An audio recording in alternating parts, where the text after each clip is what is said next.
Switch off your television set immediately unless you are prepared to be really terrified.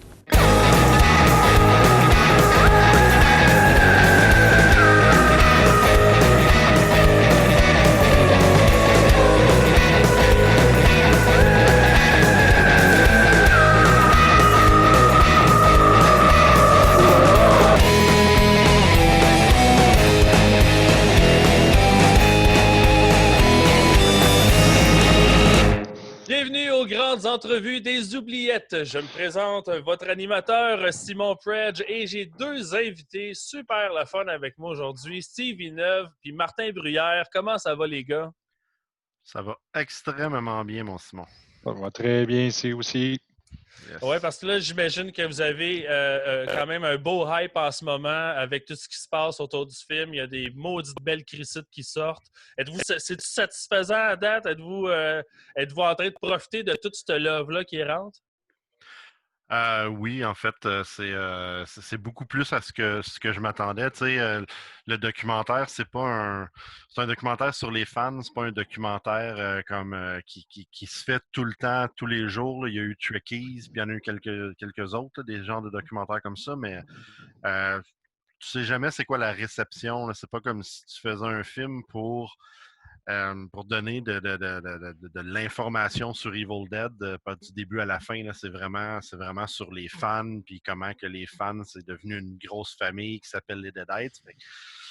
La réception pour moi, j'ai aucune idée. Je savais pas comment que le monde allait réagir. Puis so far, so good. So far, vraiment so good. En fait, c'est Martin qui fait la comptabilisation des critiques, là, mais je pense qu'on est rendu environ à 56 ou 57 critiques. Puis là-dessus, il y a 95% qui est hyper positif. Fait qu'on pouvait pas demander mieux, sérieusement. Ah, c'est cool, c'est encourageant ça. Très Nice. encourageant.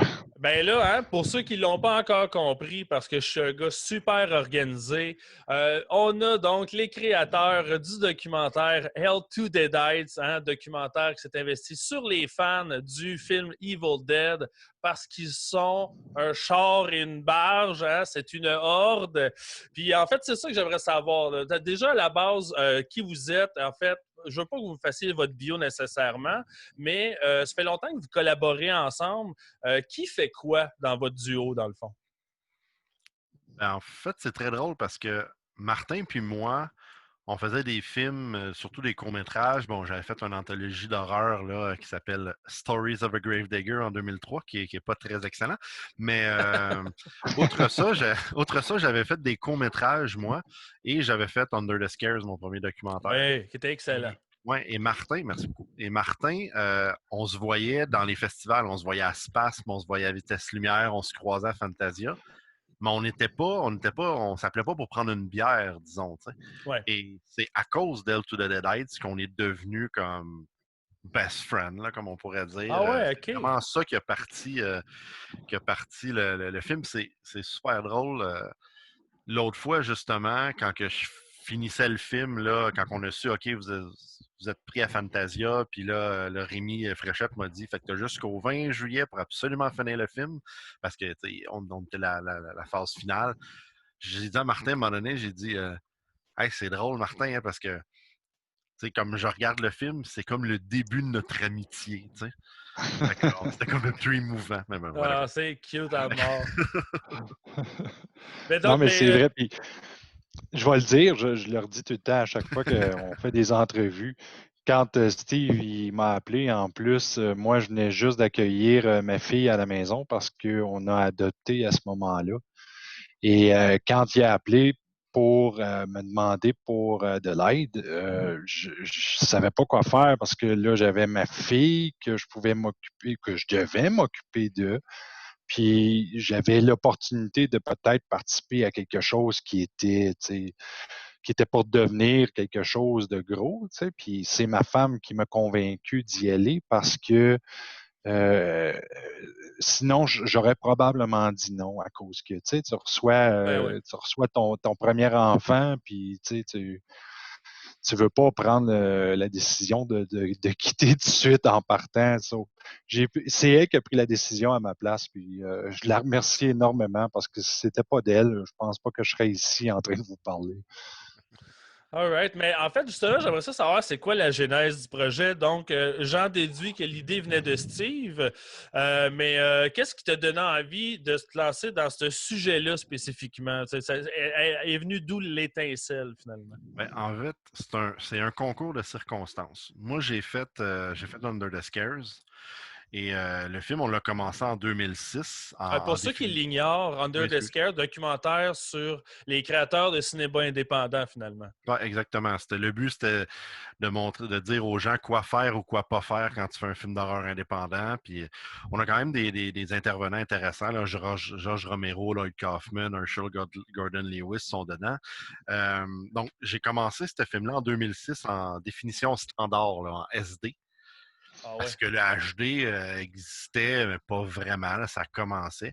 Le film a été fini en 2010, puis les dernières entrevues ont été faites en HD, en fait. Fait qu'il y a eu comme une grosse évolution de la technologie. Et quand j'ai fini le film, c'était comme le début de la chute du DVD puis des clubs vidéo. Là. Ça commençait, là. Netflix arrivait, les clubs vidéo, c'était plus comme c'était vraiment dur de vendre ton film. Le marché était rendu hyper saturé à cause que depuis 10 ans, tout le monde faisait des films d'horreur indépendants, puis là, les clubs vidéo, ça prenait toute la... Je ne veux pas dire toute la merde qui est faite, là, mais n'importe quel film, ça se retrouvait partout. Fait que c'était hyper oversaturé. Et là, quand j'ai fini Under the Scares, vu que ça a pris 4 ans, je me disais, écoute, je pense qu'il y a de la place pour faire une suite. Il y a de la place pour faire une suite pour vraiment parler comment que la technologie a changé le milieu de l'horreur, mais tu sais, comme depuis le début des temps, en fait, là, mais comment c'est là. Et j'ai en fait commencé ce documentaire-là en premier. Fait que j'ai commencé à aller faire des entrevues pour ce documentaire-là. Et en faisant les entrevues, il y a beaucoup de gens qui parlaient des crowdfunding et des streaming, des plateformes de streaming, mais vraiment du crowdfunding. Et là, je me suis dit, OK, il faut faire un test. Il faut faire un crowdfunding, il faut faire quelque chose parce qu'il faut inclure ça dans le documentaire. Il faut voir est-ce que ça marche, qu'est-ce que ça implique, comment ça fonctionne, puis blablabla. Puis on va le documenter. Puis là, je cherchais un sujet. Puis moi, comme 1 an auparavant, je m'étais dit, OK, c'est assez de collectionner tous les films d'horreur qui sortent. Aussitôt qu'un film sortait, je l'achetais, même si je ne l'avais pas vu. Puis je me suis dit, je vais me concentrer sur la franchise d'Evil Dead. Je vais continuer à acheter des films, mais je vais me concentrer sur la franchise d'Evil Dead en tant que collectionneur vraiment. Et là, je me suis dit, je l'ai mon sujet. T'sais, si moi, je collectionne ça depuis juste 1 an, il y a des gens que ça fait des années qu'ils collectionnent ça. J'ai été sur Internet, j'ai cherché le biggest collectors or ultimate fan d'Evil Dead, puis je suis tombé sur Brie Commons, qui est dans le film, qui venait de gagner un concours à cause du nouveau film d'Evil Dead qui venait de sortir, puis Bruce Campbell a été chez eux, il montrait la bande-annonce. Ouais. J'ai commencé à parler avec elle, puis c'est elle qui m'a comme conduit, qui m'a comme présenté à plein de monde, puis le projet a commencé comme ça, en fait. Fait qu'on a mis l'autre documentaire de côté, puis on s'est attardé à celui-là. Fait que la ligne directrice, dès le départ, ça a toujours été les fans des Evil Dead, puis tout ce fandom-là, puis à quel point ça affecte leur vie, là. Oui, exactement. Ça, c'est ça qu'on visait. On visait vraiment les fans, puis on voulait voir comment aussi que les fans affectent les personnes les acteurs dans le film aussi. Oui, aussi. Oui, c'était super intéressant, ça. C'est le fun de voir justement à quel point il y a.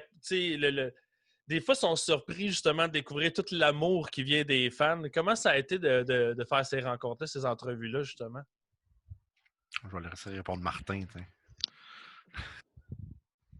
Écoute, moi, premièrement, quand on a été participer aux premières entrevues pour moi, parce que Steve avait déjà commencé, moi, j'avais jamais été aux États-Unis, puis j'avais même jamais été dans une convention d'horreur. C'était la première fois.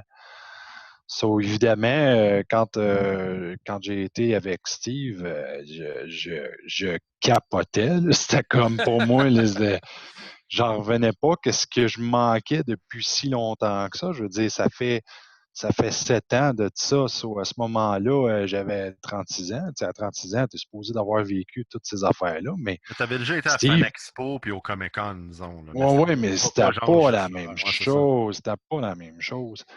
Tu sais, tu arrives dans une convention qui est typiquement horreur seulement, puis là, tu rencontres des gens qui trippent Evil Dead, qui te présentent des articles que tu aimerais tellement avoir toi-même, tu sais, comme je me rappelle de Denis, c'est bien Denis qui avait montré la page originale du livre du Necronomicon. Je capotais, moi, ça me tentait de partir avec tellement j'en revenais pas. Ça, oui, de rencontrer ces fans-là, ça n'a pas seulement été de voir des articles ou de faire des entrevues. C'est devenu nos amis, ces gens-là. C'est devenu des gens avec qui on discute régulièrement, tu sais. Puis là, avec la présentation de Health the Deadites à quelques festivals en plus, on n'arrête pas de discuter, là, comme c'est là, tout le monde très près, tu sais, tout le monde partage la nouvelle, tu sais. Ça va vraiment bien en ce moment. Ça. Pour répondre à ta question, c'est vraiment une expérience incroyable. Puis qu'est-ce qui était vraiment le fun, c'est de voir comment que les acteurs, autant les Ladies of the Evil Dead que Aldel Rich, que les gens d'Evil Dead 2, que c'est tout du monde qui, eux autres qui ont embarqué dans ce projet-là, comme n'importe qui va embarquer dans un projet de film d'horreur indépendant là, à cause que ton cousin ou du monde de l'école qui tourne ça, puis tu dis, ah, ok, je vais aller le faire. Puis qui se sont retrouvés à faire un cult classique, en fait, là, ils disent souvent, là, ils s'attendaient aucunement à ce que ce film-là devienne si gros. Puis qu'ils voyaient dans le club vidéo la pochette, mais qu'ils voyaient tout le temps le film loué. Fait qu'ils sont hyper surpris de se faire demander des autographes. Puis même encore, les Ladies of the Evil Dead sont super comme hyper reconnaissantes, puis terre à terre, puis ils adorent leurs fans. Oui, ça se sent, ça. Mm-hmm. Mais moi, il y a une affaire, je voulais savoir. Tu sais, avant tout, là, parce que ces films-là, là, tu l'as mentionné plus tôt, des documentaires sur un fandom, mettons. Il y en a plusieurs. Ils ne se ressemblent pas toujours nécessairement, là, c'est pas ça que je veux dire. Mais au final, ce sont des portraits de passion de la collection. Est-ce que tu dirais qu'au final, ta quête était sur une quête de collectionneur ou réellement de passionné d'Evil Dead? Je pense que je dirais que c'est un mélange des deux. En fait, c'est sûr que tu veux voir les collections des gens, mais juste voir des collections pendant 1 heure, là, ça dure 78 minutes, le film. Pendant 78 minutes, ouais, ça devient redondant, dans le sens que tu peux aller sur YouTube puis regarder je pense qu'il y a un channel YouTube que le gars, il fait juste ça, comme montrer des collections de telle ou telle personne. Fait que oui, il y avait ça, mais c'était vraiment de voir les fans, surtout, tu sais, le cosplay est pour beaucoup aussi, là.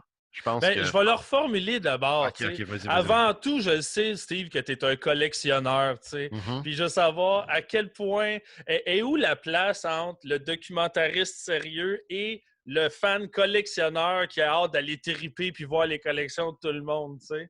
Je veux dire, es-tu où dans le fond là-dedans en tant que créateur? T'sais? Est-ce que justement, Martin, c'est celui qui va te ramener OK, non, on est en train de faire un film. Là, Moi, c'est drôle, je vais répondre à ça. Moi, en partant, quand on était faire Health the Deadites, dans ma tête, c'était pas un film à propos des collectionneurs de Health the Deadites.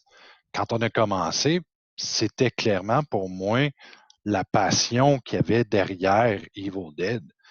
Puis, je pense que tu le vois aussi dans le documentaire. On n'est pas concentré sur les collections. Non, on est vraiment concentré sur l'impact que Evil Dead a eu sur la vie des gens. Et c'est là que j'ai vraiment tripé parce que là, tu réalises que, hey, il y a plein de groupes de musique qui ont fait des chansons basées sur Evil Dead. Tu as des gens qui se sont mariés, qui tripaient Evil Dead. Tu as ceux qui font les cosplays. Tu as ceux qui gagnent des concours. Tu sais, toutes ces affaires-là. Puis c'est là que tu réalises. tabarouette, on est chanceux d'avoir ce genre de film-là qui nous aide, ça fait bizarre peut-être à dire, mais qui nous aide à se connecter. Parce que c'est ça que ça a été, Health Dead. Ça a été une façon de connecter. Et tu sais, je regarde, mettons, alentour de ma chambre. Moi aussi, là, c'est plein de choses de collection. Je dépense pas des centaines de mille de dollars comme certaines personnes ont fait dans le documentaire. Mais c'est cette passion-là, tu sais, qui m'a amené à rencontrer Steve, qui m'a aidé à faire plein d'amis dans le domaine de l'horreur. Puis regarde, là, peut-être qu'il va y avoir autre chose avec d'autres personnes que là, je commence à apprendre à connaître, comme toi, qui va faire que, OK, on va peut-être avoir quelque chose d'autre d'intéressant. En tout cas, toutes ces choses-là. Là. Puis, qu'est-ce qui est le fun, c'est que bon, ça a été extrêmement long faire le film. Et même à la fin du film, on finissait par rencontrer d'autres super fans. Par exemple, moi, là, j'étais au mois de juin là, cette année, puis j'avais besoin de faire le mix sonore du film. Puis là, je me disais, bon, qui c'est qui va faire mon mix sonore? Puis sur le groupe, j'ai mis une annonce. Là. J'ai dit, écoute, on cherche un motion designer puis un sound mixer pour faire on a presque fini le film. Qui peut nous aider? Puis je pense, quelques heures après, j'ai reçu un message d'un gars que son studio de son à Los Angeles, qui a travaillé, son Internet Movie Database, il y a environ 100 crédits, il a fait des shows de TV à LA, quoi que ce soit. Puis il dit, dude, il dit, quand je me suis marié, mon wedding cake, c'était un Economicron. Je veux faire le soundmix de ce film-là.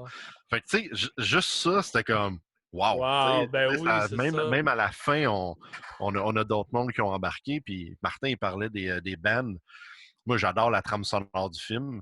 Il y a environ 12 musiques de bands qui sont sur Evil Dead. Puis il y en a qui sont tellement, tellement excellents. Là. Ça aussi, je trouve ça le fun, tu sais, que la musique vienne des fans, tout comme les extraits des films aussi viennent de fan-films. Fait que non, c'était bien le fun, cette aventure-là. J'ai une question en plusieurs volets. Puis elle commence bizarre, elle commence négative, mais je vous assure qu'il y a un compliment là-dedans. Vas-y.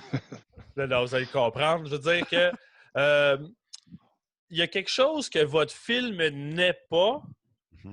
Et que j'ai beaucoup apprécié, c'est-à-dire que ce n'est pas un film promotionnel de Evil Dead. Comme par exemple, on a 2 bons exemples cette année, et oui, c'est comme une critique par la bande, mais You Can Kill David Arquette et le film documentaire sur elle, The Prophet and the Space Aliens. C'est 2 grosses infopubs. Puis je trouve que c'est très dommage, justement, ça. Est-ce que vous avez approché les studios pour peut-être avoir une collaboration avec eux au sujet d'Evil Dead, peut-être avoir des images, avoir le droit d'utiliser des images et tout ça?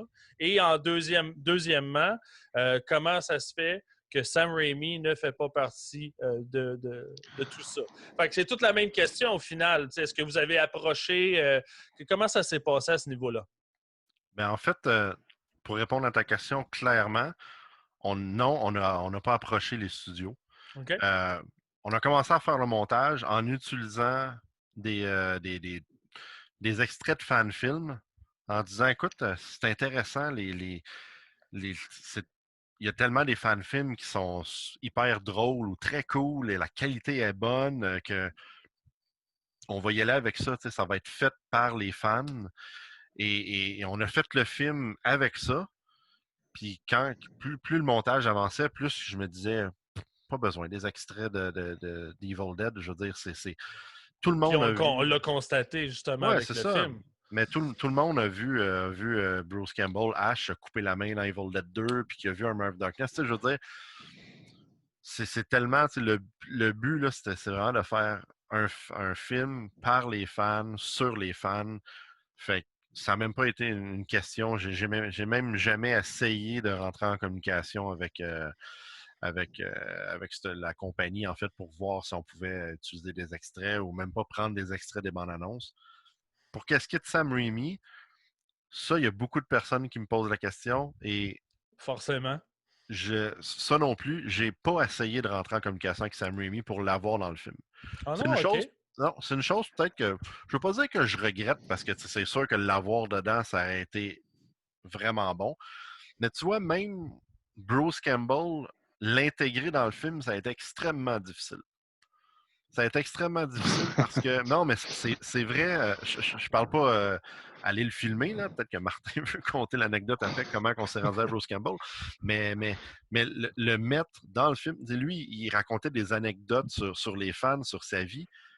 Mais comment tu veux inclure ça avec un collectionneur, ça a été vraiment difficile de le mettre. Fait que, je veux pas dire que ça aurait été aussi dur pour Sam, mais je sais pas. J'ai même pas. Tu le voyais pas tant que ça, finalement, dans ton algorithme général.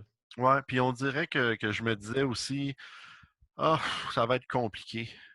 Fait que concentrons-nous sur qu'est-ce qu'on a, puis si ça arrive, ça arrivera. Parce que c'est un peu la même chose avec Bruce Campbell. T'sais. Le but ultime, c'était d'avoir Bruce Campbell, mais ça a été la dernière entrevue de cast and crew qu'on a faite. Ah ouais, littéralement, OK. Ouais, on y a été par étapes, ça a vraiment été Bruce en dernier là, qu'on a OK. filmé. Cool. Il y a, je pense que tu l'as mentionné brièvement un peu plus tôt, mais je serais vraiment curieux de connaître votre processus. Comment vous les avez trouvés, ces gens-là? Est-ce que c'était tout sur Internet? Comment ça que vous avez procédé? Je vais m'occuper de cette question-là. En fait, ben, moi, quand j'ai fait Under the Scares, j'avais déjà fait une entrevue avec Tom Sullivan. Okay. Donc, je connaissais Tom et Tom Sullivan n'est pas dans Under the Scares parce que il parlait en général de Evil Dead, ça marchait pas dans le film. Fait que, si vous avez le DVD, je pense qu'il est dans les extras. Là, il y a une entrevue avec Tom Sullivan où on l'a mis sur YouTube, là, l'entrevue de comme un sneak peek de juste Tom Sullivan qui parle de Evil Dead. Mais moi, je connaissais déjà Tom. Et ensuite, c'est vraiment au travers d'Internet là, avec Brie qu'elle m'a présenté vraiment aux super fans. Mais comme Élise qui est à Montréal, fait qu'on a fait un comme de sneak peek avec Élise. On a fait l'entrevue, on a regardé son Evil Dead Museum chez eux. Ça a créé le sneak peek du documentaire. Mais après, pour tout ce qui est le reste des acteurs, ben moi, j'ai eu la chance de m'occuper de la section horreur du Comic-Con de Montréal, puis d'Ottawa, puis de Québec pendant comme 4 ans. Donc, j'ai connu les Ladies of the Evil Dead parce qu'on les a fait venir au Comic-Con à Montréal. Donc, tu sais, c'est devenu des amis. Fait que là, ensuite, on avait Tom, on a eu les Ladies qu'on allait en voir en entrevue. Puis, au travers de ça, ben, je connaissais l'agent de tout le cast de Evil Dead 2. Donc, moi, j'ai parlé avec lui. Puis là, il y avait Horror Hound qui s'en venait à la convention à Cincinnati. Et là, tout le monde allait être là au complet. Donc, on a dit, bon, écoute, on va se rendre à Horror Hound puis on va faire toutes les entrevues là. Fait qu'on a fait les gens d'Evil Dead 2 dans le showroom, en fait. On a pris les ladies à part, qu'on a tourné à l'hôtel, à leur hôtel, dans le lobby de l'hôtel directement. La seule personne qui restait à tourner, c'était Richard, ben, en fait, Aldel-Rich, qui joue Scotty dans Evil Dead 1. Ouais.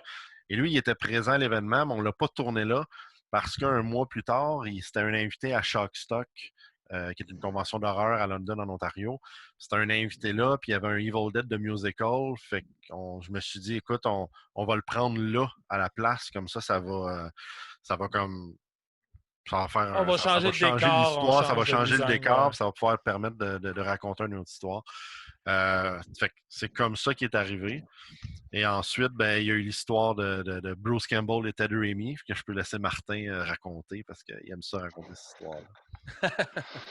Hey, j'aime ça. Bruce Campbell, on avait été à la convention Wizard de Chicago. Ouais. Le cast complet de Evil Dead 1 et 2 était là. Et puis, nous, tu sais, notre but, c'était de prendre... Je sais qu'il y avait Ted Raimi, puis il y avait comme un super beau setting qui était là pour Evil Dead. On avait pris des images de ça. Puis tu as la gang de UK, puis Emmanuel, je ne sais pas où exactement d'où il vient, italien, l'Italie, oui. Mm-hmm. qui était là, qui avait décidé de se payer un voyage pour aller là, puis de vraiment se payer une traite. Évidemment, quand on était là, le but, en tout cas un des buts, c'était d'avoir Bruce Campbell. Et je te dis, ça a été une fin de semaine, pour moi en tout cas, très stressante. Parce que tu veux essayer d'avoir une conversation avec Bruce Campbell, mais le gars est occupé. Non seulement il est occupé, mais c'est un gros non sur le gars. Pour lui, t'étais juste une Pas petite terrien. équipe. Il n'est pas nécessairement intéressé. Sauf que là, l'équipe de Evil Dead 1 et 2, le cast, ont commencé à jaser avec lui, puis on dit non, c'est du bon monde, tu devrais le faire, etc., etc. Tu avais Steve qui avait parlé aussi avec son agent. Et puis, nous, là, plus le temps avançait, plus la fin de semaine approchait à sa fin. Et puis, la dernière journée qu'on était là, c'était quasiment proche de la fermeture, si je ne me trompe pas. Son agent est venu nous voir puis il a dit d'accord, vous avez une demi-heure avec Bruce Campbell. Vous allez aller à une telle place. C'est là que vous allez vous installer. Je vais vous envoyer Bruce Campbell quand vous allez être prêt et puis vous allez pouvoir l'interviewer. So, moi, j'étais le, j'étais le gars derrière la caméra et je suis pas un pro à la caméra. Là, je veux dire, je regarde tous les autres qui ont travaillé sur le projet de Hail to the Dead. C'est tout du monde qui ont beaucoup d'expérience en tant que caméraman. Ça. Je vais le dire là en langage sale, là, je chienne dans mes culottes. Là, parce que moi, là, j'étais devant Bruce Campbell avec la caméra, puis il fallait pas que je manque mon coup. Il fallait pas que le focus soit tout fucké. Il fallait pas que la couleur soit pas belle, tu sais. So, je me suis installé, puis j'ai vraiment fait attention à tout ce que je devais faire pour le filmer. Et ça a super bien été. Il était super gentil. Mais je dois avouer que c'était très intimidant parce que c'est Bruce Campbell. Et quand tu es un fan de films d'horreur comme nous autres, puis que tu as une légende devant toi, ça peut pas être autre chose qu'intimidant. Mais quelle belle expérience. C'est même, en plus, c'est que, je sais pas, tu sais, Bruce Campbell, il dégage quelque chose qui est timide. Il est grand, il a son personnage, il est puis tout. confiant, ouais. Il est confiant, puis fait que t'es comme, OK, pas sûr. Puis vraiment, tu sais, moi, son agent, il m'avait dit, là, vous allez faire l'entrevue. Après, vous allez nous envoyer le footage, on va regarder ça. Puis si on trouve que ça a du sens, vous allez pouvoir l'utiliser. Sinon, vous n'allez pas pouvoir l'utiliser. Fait que, tu sais, c'était vraiment comme, on s'en allait là sans avoir d'entrevue sûre. En plus, on s'est fait dire ça. Fait que c'était comme, puis en plus, il nous avait dit, je pense que c'était moins qu'une demi-heure. Je pense qu'il nous avait dit, genre, vous avez comme 10 minutes avec lui ou quoi que ce soit. Puis en fait, compte, il nous a donné plus que ça. Okay. Et à la fin, quand l'agent est rentré dans la pièce, en fait, qui était en plus la salle des célébrités du Wizard World Comic Con. On était en train de faire le setup. Il y avait Jeremy Reimer qui fait Hawkeye dans Marvel qui passait à côté de nous autres. On était là, OK, qu'est-ce qu'on fait ici? Mais quand il est arrivé, l'agent, il s'appelle Mike. J'ai dit à Mike, j'ai dit, écoute, Mike, peux-tu me donner ta carte? Je vais t'envoyer le footage, puis vous me direz si c'est correct, qu'est-ce qu'on a filmé. Et là, Bruce a entendu que j'ai dit ça à Mike, puis Bruce a fait, non, non, non. J'ai vu qu'est-ce que les autres ont fait. C'est des gars cool. Donne-moi le release. Il a signé ça. Il dit, faites ce que vous voulez avec moi, ça me dérange pas. Oh, c'est bien bien cool. Puis là, il est sorti, puis on était tous comme, OK. C'est le fun. C'est vraiment le fun. Ah, ben oui, c'est une bonne nouvelle, ça s'est bien ouais. passé, c'est bon signe. Fait que pour ça s'est bien passé. Mais effectivement, c'était stressant parce qu'on l'a filmé le dimanche à comme 4h15. On était là depuis le vendredi soir, on attendait après une entrevue. T'sais. Ah, c'est cool. C'est ça. Ça, c'était-tu un projet, le documentaire, là? C'était-tu un projet autofinancé, ça? Oui, c'est vraiment tout indépendant. Moi, j'ai un ami producteur. J'ai un ami qui avait vu Under the Scares, que j'avais été m'asseoir avec lui et un autre de mes amis. On a fait un déjeuner, puis je parlais de la suite d'Under the Scares, puis les deux m'avaient dit écoute, on pourrait mettre un peu d'argent si tu veux faire la suite. On pourrait mettre un peu d'argent pour les dépenses, là, quand payer l'hôtel, ces choses-là, jusqu'à un maximum, là, comme très, très bas quand même. Et, euh, et suite à ce meeting-là avec ces deux personnes-là, ben, il y en a un des deux qui s'appelle Carl qui a appris qu'il avait un cancer stage 4 puis, au mois d'avril, puis au mois de juin, il est décédé. Et là, Glenn, qui est producteur exécutif sur le film, il a fait comme OK, on le fait, puis on va le faire pour Carl, en fait. Fait que c'est beau, je vais mettre qu'est-ce que j'avais dit que je mettais. Mais je veux dire, ça l'a servi seulement qu'à payer les dépenses de nourriture, Le d'entrée de gaz, puis convention, le gaz, les hôtels, ces choses-là. Là. Fait que c'était vraiment low budget. all right. Il y a une question que je me suis posée pendant le film. Votre film feel beaucoup comme un road trip. Hein? Mhm. On vous suit tous les deux en road trip, aller dans les diverses conventions.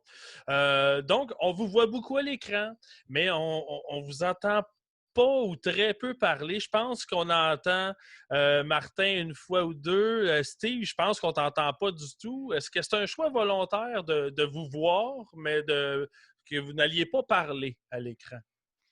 Ben, en fait, j'ai filmé Martin au début. Quand Martin est venu avec moi la première fois, c'était comme Martin, il venait en tant que. On allait suivre Martin qui venait en tant que fan aux États-Unis, voir Tom Sullivan qui avait déjà vu au Evil Dead de Musical puis tout. Puis c'est suite à ce tournage-là, après, que Martin m'a dit écoute, si tu veux de l'aide pour le reste, moi j'embarque. Puis là, il est embarqué, puis il est comme rentré dans le road trip en tant que tel. OK. Fait que tu sais, on voit Martin au début. Pour le reste, c'est vrai que moi, je pense que la seule fois qu'on m'en a dit quelque chose, c'est que je pose une question à Don Campbell sur combien que Evil Dead ça lui donnait par semaine pour être figurant dans le film. Puis c'est la seule chose. Je te dirais que ben, je me voyais pas faire une entrevue, me faire interviewer dedans. Je voyais pas le pourquoi de la chose. Je voyais Non, pas mais tu sais, des fois, on a l'importance en tant que telle. Ouais. des fois, on a des séquences où vous êtes juste en déplacement ou en mouvement en train de vous rendre Mhm. quelque part. On aurait pu vous entendre parler entre vous pendant ce moment-là. Là, c'est Ouais, pas, effectivement. je visais pas nécessairement une entrevue, mais j'étais curieux de votre réflexion là-dessus. En fait, si vous aviez pensé à ça ou si c'est arrivé en cours de route. C'est vraiment en cours Ben, de route, la moi, réponse. Vas-y, Martin. si je peux rajouter quelque chose, je pense le fait que tu Tu vas nous dire que vois mon anglais il est aller. pas bon, là, je le sais, mais bon, c'est correct. Ça, c'est vrai. Non, le fait qu'on ait été, tu sais, comme c'était un road trip, feel good, whatever, tu sais, ça embarque exactement, parfaitement dans le documentaire parce que on était faire ce road trip-là en tant que fan d'Evil Dead pour faire un film sur les fans d'Evil Dead.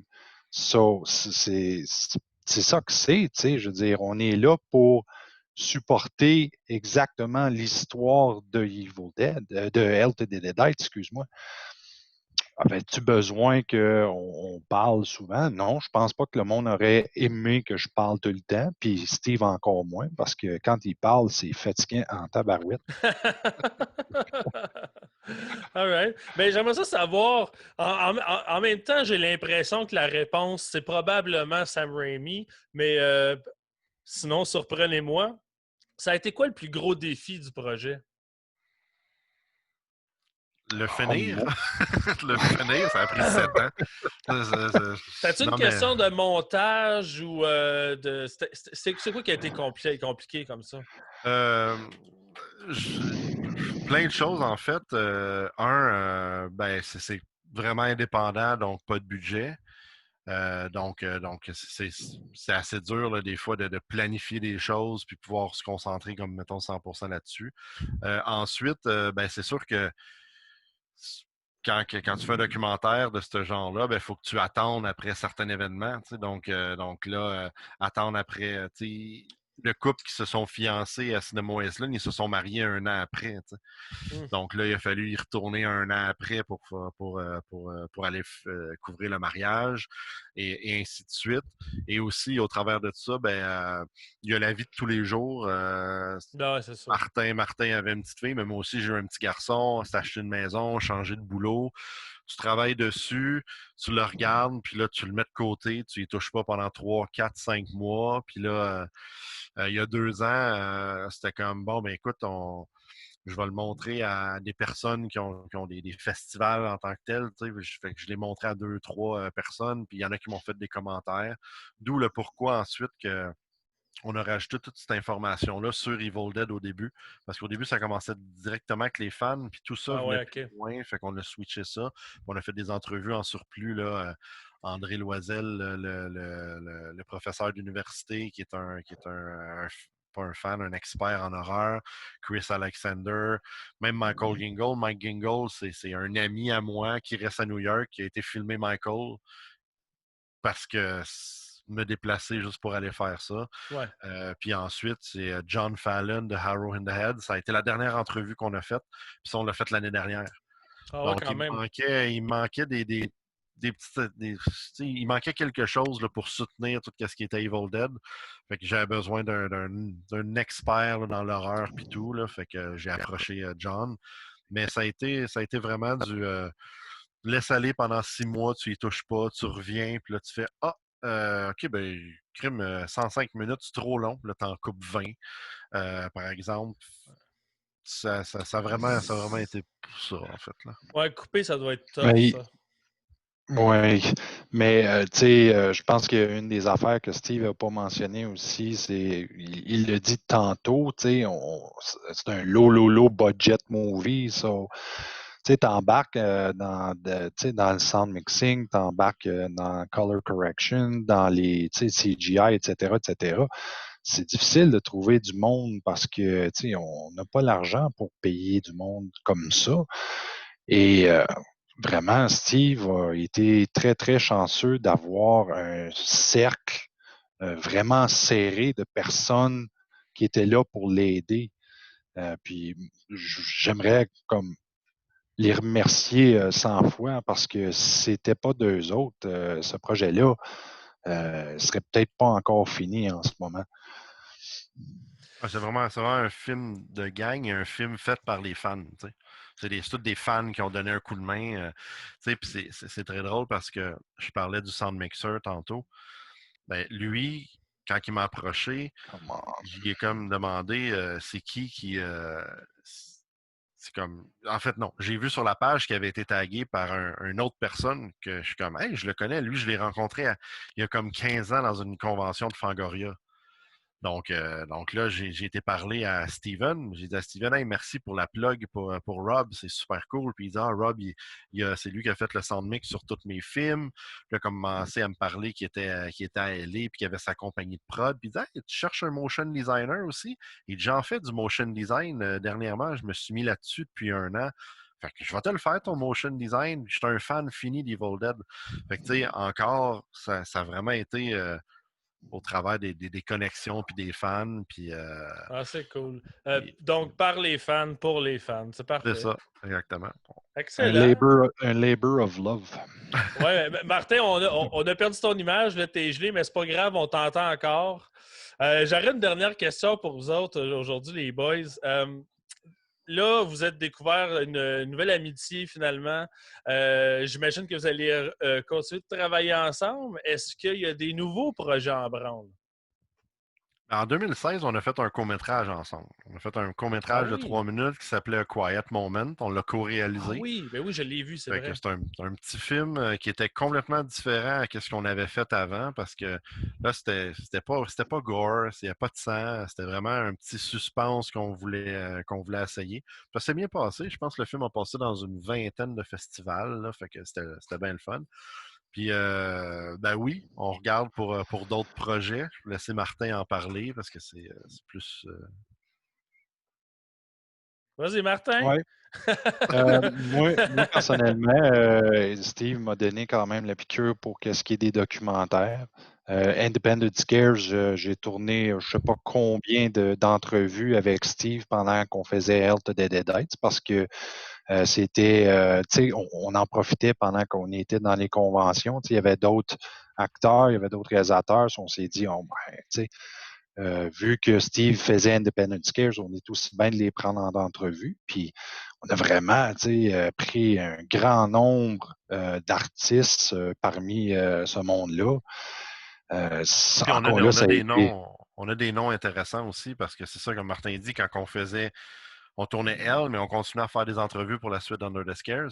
Puis on a des noms, on a Dee Wallace, Michael Berryman, Doug Bradley, Lina Quinney, Sid Egg, Rest in Peace Sid. Ça, c'est cool. Ben oui, je nomme ça. juste eux autres. Noms, ouais, mais on a 50 entrevues pour le prochain. Là. Je t'ai coupé. C'est hot. C'est excitant, tout ça. En tout cas, oui, il y a d'autres projets. Il y en a un autre aussi qui s'en vient que j'hésite à nommer parce qu'on est encore dans le début du projet. Mais c'est un projet qui va être très amusant, je pense. Puis encore là, c'est un petit peu la même chose que Hell to the Deadites. C'est pas un film sur spécifiquement les fans, mais ça va être un projet qui va être fait avec amour, encore une fois, parce que c'est une de mes passions aussi. Toi, tu sais de quoi je parle, alors c'est probablement quelque chose qui va sûrement t'intéresser. Je suis dans le secret des dieux. Et ensuite, ben là, on verra qu'est-ce qu'on nous réserve dans le futur, mais oui, sûrement d'autres projets encore. Ben, génial. Ben, encore une fois, hein, c'était Martin Bruyère et Steve Villeneuve qui ont réalisé Hell to the Deadites, documentaire sur les fans de Evil Dead. Merci beaucoup d'avoir prêté de votre temps ce soir, les boys. Ben, merci beaucoup de Simon de nous avoir reçus. Ça fait plaisir. Ben, c'est toujours un plaisir. Là, cette année, on peut pas se croiser au festival, fait qu'au moins, on se sera jasé un petit peu. Effectivement. Mais nous autres, on le voit à la télévision tous les lundis soirs. Hein? Oh, comment? J'ai même pas le cas. Je peux même pas le faire moi-même, ça. All right. Hey, ben, encore une fois, merci les boys. Merci beaucoup pour votre temps. Merci pour votre film. J'ai hâte de voir la suite. Et merci aux auditeurs de nous avoir écoutés. Merci beaucoup. On se revoit au prochain épisode. Merci tout le monde.